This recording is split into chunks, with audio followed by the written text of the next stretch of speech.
আসসালামু আলাইকুম ওয়া রাহমাতুল্লাহি ওয়া বারাকাতুহু। আশা করছি আপনারা সকলেই ভালো আছেন। আমিও আলহামদুলিল্লাহ ভালো আছি। প্রিয় বন্ধুরা, আজকে আমি কথা বলবো আপনাদের সাথে।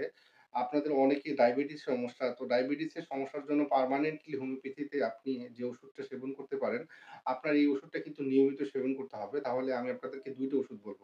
এই ২ টি ওষুধ যদি আপনি নিয়মিত সেবন করেন, তাহলে আপনার ডায়াবেটিস নিয়ন্ত্রণে থাকবে এবং আপনি পার্শ্ব প্রতিক্রিয়াহীন হোমিওপ্যাথি ওষুধের মাধ্যমে আপনার ডায়াবেটিসকে পুরোপুরি নিয়ন্ত্রণে রাখতে পারবেন। তো এই ওষুধটা ১ম যে ওষুধ সেটা হচ্ছে সিজিজিয়াম জাম মাদার টিংচার। আমি আপনাদেরকে ভিডিওতে দেখানোর চেষ্টা করতেছি। এই সিজিজিয়াম জাম মাদার টিংচার এর সেবনবিধি হচ্ছে ১৫ ফোঁটা ওষুধ ০.৫ কাপ পানিতে মিশিয়ে ডেইলি ৩ বার সেবন করতে হবে এবং এর সাথে একটি জার্মানি ওষুধ রয়েছে।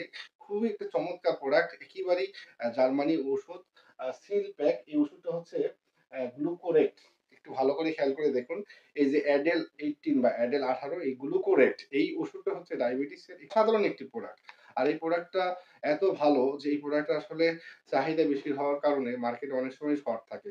তো এই প্রোডাক্টের সেবন বিধি হচ্ছে ১০ ফোঁটা ওষুধ ০.৫ কাপ পানিতে মিশিয়ে ডেইলি ৩ বার সেবন করতে হবে। তো এই ২ টা মিলে ওষুধ যদি আপনি সেবন করেন, তাহলে আপনার ডায়াবেটিস পুরোপুরি নিয়ন্ত্রণে থাকবে এবং আপনার পার্শ্ব প্রতিক্রিয়াহীন হোমিওপ্যাথি ওষুধের মাধ্যমে আপনার ডায়াবেটিসটা নিয়ন্ত্রণে থাকবে।